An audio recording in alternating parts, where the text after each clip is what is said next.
जरा सोचो, जेल में बैठा एक जीनियस अपने साथियों के साथ मिलकर एक अजीबोगरीब तिजोरी से करोड़ों रुपए चुराने का प्लान बनाए। मेरा नाम है श्री और आपका स्वागत है एक्सप्लेनर श्री में। तो कहानी की शुरुआत होती है जमीन नाम के एक फुटबॉल खिलाड़ी से, जो एक समय पर काफी मशहूर था, लेकिन एक बड़ी इंजरी के बाद से उसका स्पोर्ट करियर खत्म हो गया और अब वो मेहनत मजदूरी करके अपना काम चलाता था। एक दिन वो मोटर कोर्स की रेस ट्रैक के नीचे बनी सुरंगों में काम करने पहुंचा, लेकिन कुछ देर बाद उसके बॉस कल्स ने उसे बुलाया और ये कहकर काम से निकाल दिया कि वो लंगड़ा कर चलता है तो इस काम के लिए ठीक नहीं है।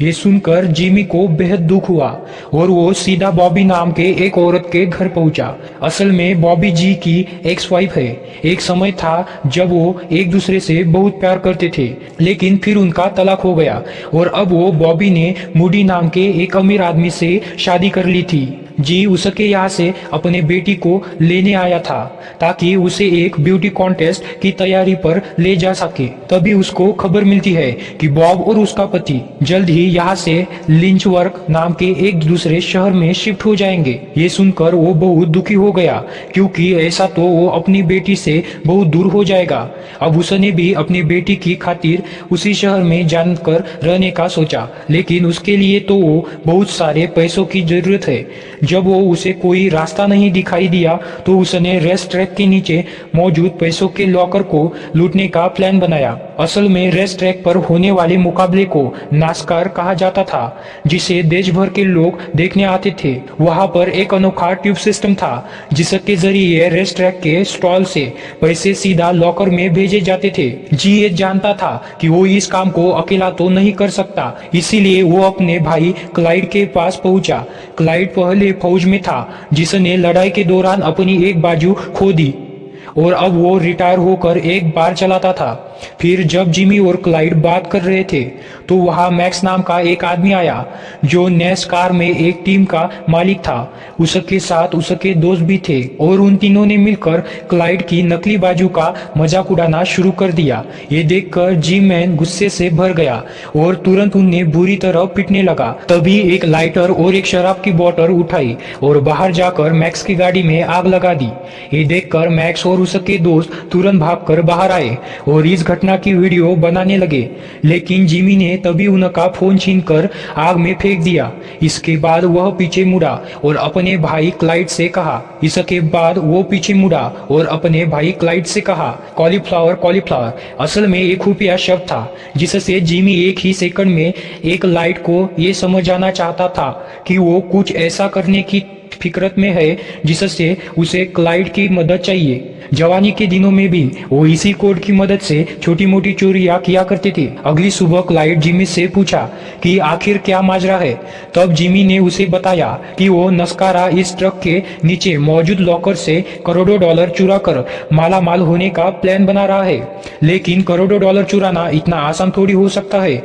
इसीलिए इस काम को अंजाम देने के लिए उन्हें टीम की जरूरत थी। सबसे पहले उन्होंने अपने बहन को चुना, अपने साथ शामिल किया और फिर जिमी ने उन्हें इस मिशन के 10 रूल समझाए। लेकिन इन तीनों में से कोई भी लॉकर तोड़ना नहीं जानता था, इसीलिए उन्होंने जो बैंक नाम के एक आदमी की मदद लेने का फैसला किया। जो बैंक एक ऐसा चोर था जो सैकड़ों बार बेहद सफाई से कई लॉकर्स खाली कर चुका था। खैर, अब वो जेल में था, लेकिन जल्द ही उसकी सजा खत्म होने वाली थी। इसके बाद जिमी और क्लाइड ने उससे मिलकर उसे अपनी प्लान बताया। जिमी ने कहा कि वह खुद जेल में होने के कारण उनकी ज्यादा मदद नहीं कर पाएगा, लेकिन उसके दो भाई फिश और सैम उनकी पूरी मदद कर सकते हैं। आखिरकार जिमी ने उन्हें भी शामिल कर लिया और प्लान बनाया कि वो लोग मिलकर सिर्फ चोरी के लिए बाहर निकलेंगे और फिर किसी को पता चलने से पहले उसे वापस जेल पहुंचा देंगे। अब उसे जेल से निकालने के लिए क्लाइड ने जानबूझकर एक स्टोर में गाड़ी घुसा दी और सजा के तौर पर उसी जेल में जा पहुंचा। अब उसे जेल से निकालने के लिए जानबूझकर एक स्टोर में गाड़ी घुसा दी और सजा के तौर पर उसी जेल में जा पहुंचा। अब प्लान के मुताबिक उन्हें जो और क्लाइड को जेल से निकालना होगा और बाद में बड़ी सफाई से वापस भी पहुंचना होगा। फिर सैम और फिश ने लॉकर में काम कर रही एक औरत को चकमा देकर रेस ट्रैक के ट्यूब सिस्टम में रंगी बिरंगी कॉकरोच डाल दिए ताकि उन्हें पता चल सके कि कौन सी ट्यूब पैसों तक जाती है। उधर जब जिमी चोरी के लिए कुछ सामान इकट्ठा कर रहा था तो उसकी मुलाकात एक लड़की से हुई जो स्कूल टाइम में उसके साथ पढ़ती थी। जिमी के चेहरे पर चोट का निशान देखकर उसे टेटनेस का इंजेक्शन दिया। असल में वो एक एनजीओ के लिए काम करती थी जो अमीरों के दान की मदद से लोगों का मुफ्त में इलाज किया करती थी। खैर, इसके बाद जिमी रेस ट्रैक के नीचे मौजूद उसी कंस्ट्रक्शन साइट पे पर पहुंचा जहां वो काम करता था। वहां उसने बड़ी चालाकी से नीचे का नक्शा चुरा लिया, लेकिन कुछ ही देर बाद उसके बॉस ने बताया कि यहाँ मरम्मत का काम चल रहा है, कि यहाँ मरम्मत का काम एक हफ्ता पहले ही खत्म हो जाएगा। अब मजबूरन उनको चोरी को भी एक हफ्ते पहले ही इंजाम देना होगा। आखिरकार चोरी का दिन भी आ गया और प्लान के मुताबिक जेल में जो ने बीमार होने का नाटक किया जिससे उसे क्लिनिक भेजा गया। वहां जब उसे हल्का होने जाना था तो क्लाइड वहां आकर उसकी मदद करने के बहाने उसे ले गया। उधर जो ऑर्डर्स के मुताबिक जेल में कैदियों ने आपस में हाथापाई शुरू कर दी। वार्डन को अलार्म बजाकर सारे दरवाजे बंद करने पड़े। वही सब दरवाजे बंद होने पर जो और क्लाइड क्लिनिक में मौजूद है खुफिया दरवाजे से बाहर निकलकर एक डिलीवरी ट्रक के नीचे छिप गए जिसका जेल में रोज का आना जाना था। इसके बाद जैसे ही वो ट्रक एक पेट्रोल पंप पर रुका तो मैंने तुरंत उसे वहां से भगाकर सीधा इस कार पर ले आई। वही फिश और सैम रेस ट्रैक के जनरेटर में धमाका कर दिया जिससे सारी कार्ड मशीन खराब हो गई और अब सारी स्टॉल्स पर सिर्फ कैश चल रहा था। फिर वैसा ही हुआ जैसा जिमी चाहता था और बहुत तेजी से सारे पैसे लॉकर की तरफ भेजे जाने लगे। अब उनका काम था लॉकर में धमाका करना जिससे वो पैसे निकाल सके और इसके लिए जो ने बच्चों की ट्रॉफी में ब्लीच और नमक मिलाकर बॉम्ब बनाया था। वो इसे पाइप के जरिए लॉकर तक पहुंचाकर धमाका करना चाहता था, लेकिन जिमी और क्लाइड तो बेचारे समझ ही नहीं पा रहे थे कि आखिर टॉफी से बॉम्ब कैसे बना सकते हैं। इसके बाद जो उन्हें सारा काम रोककर सबसे पहले उन्हें केमिकल फार्मूला समझ आया जिससे टॉफी में धमाका किया जा सके। आखिरकार उसने डब्बा पाइप में डाल दिया, लेकिन वो लॉकर तक पहुंचकर फटा ही नहीं बल्कि वो तो तेजी से वापस आकर सीधा क्लाइड की छाती पर आ गिरा। असल में जो ने उसका ढक्कन काफी जोर से बंद किया था, इसी चक्कर में धमाका नहीं हुआ। अब उसने ढक्कन को थोड़ा ढीला किया और फिर वापस पाइप में डाल दिया। जैसे ही वह ट्यूब के आखिर में पहुंचा तो एक जोरदार धमाका हुआ और पाइप का ढक्कन टूट गया। इसके बाद उन्होंने पाइप की शुरुआत में एक बहुत बड़ा वैक्यूम पंप लगा दिया था जिससे लॉकर के सारे पैसों को खींचकर पाइप में लाया जा सके। धीरे धीरे उन्होंने सारे पैसे खींचकर लिफाफों में भरने शुरू कर दिए, लेकिन तभी धमाके से धुआं हुआ था। वो उड़कर पाइप से वापस स्टॉल में जाने लगा। तभी कुछ सिक्योरिटी गार्ड्स ने उसकी जांच करने नीचे आए। उन्होंने देखा कि वहां एक आदमी बीड़ी फूंक रहा था और गार्ड्स उसे डांट कर वापस चले गए। असल में ये भी जिमी का बैठाया हुआ एक आदमी था। उधर तब तक जिमी की टीम कचरे के लिफाफों में पैसे भर चुकी थी और दूसरी ओर सैम और फिश ट्रक लेकर एकदम तैयार खड़े थे, लेकिन वो अचानक एक बंद लोहे के दरवाजे पर फंस गए।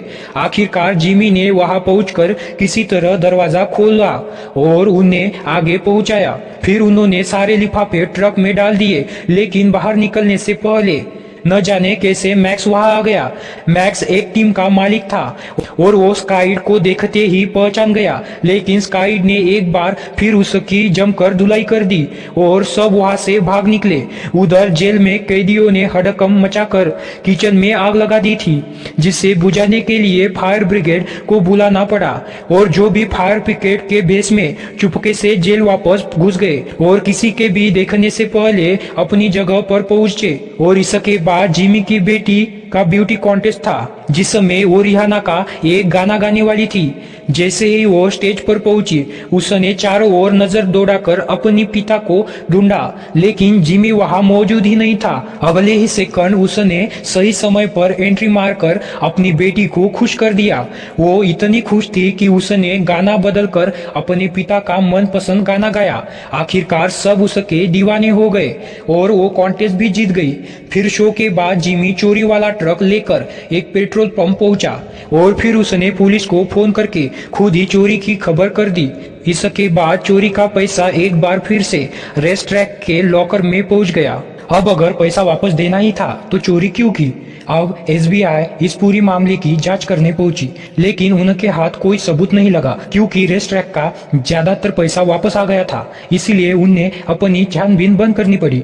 लेकिन सारा नाम की एक एसबीआई एजेंट को मैक्स ने बताया कि उसने उस दिन लाइट को रेस ट्रैक के नीचे देखा था, लेकिन सारा के पास कोई एविडेंस नहीं होता। क्लाइड, जिमी और जो के खिलाफ कोई सबूत नहीं होता। तो क्या जिमी ने सारा पैसा वापस कर दिया था? असल में ये सब पहले ही जिमी के प्लान में शामिल था। जब जो और उसका भाई लोहे के दरवाजे पर फंसे हुए थे तो पीछे से जिमी और क्लाइड ने अलग से ढेरों लिफाफे पहले ही कचरे के डिब्बे में डाल दिए थे।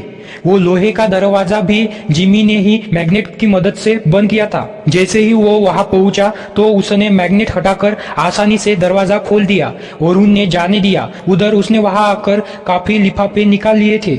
इसके बाद उन्होंने सारे लिफाफे ट्रक्स में डाल दिए ताकि वो बाद में उन्हें ढूंढ सके। आखिरकार जब मामला शांत हुआ तो उन्होंने ट्रक के जरिए के ढेर में जाकर अपने पैसों के लिए फिर ढूंढने निकले। उन्होंने सारा पैसा अपने पास रखने के लिए नहीं बल्कि इसीलिए किया क्योंकि उन्हें डर था कि सैम और फिश कहीं अपना मुंह ना खोल दे। आखिरकार कई मुश्किलों के बाद भी उनका प्लान कामयाब रहा। जेम्स सारा पैसा बराबर हिस्सों में बांट दिया। फिर जब जो जेल से सजा काटकर लौट आया तो उसे अपने गार्डन में पैसों से भरी कई कचरे के लिफाफे दबे हुए मिले। सिल्विया को भी अपनी एजेंसियों के लिए ढेर सारा पैसा मिला, लेकिन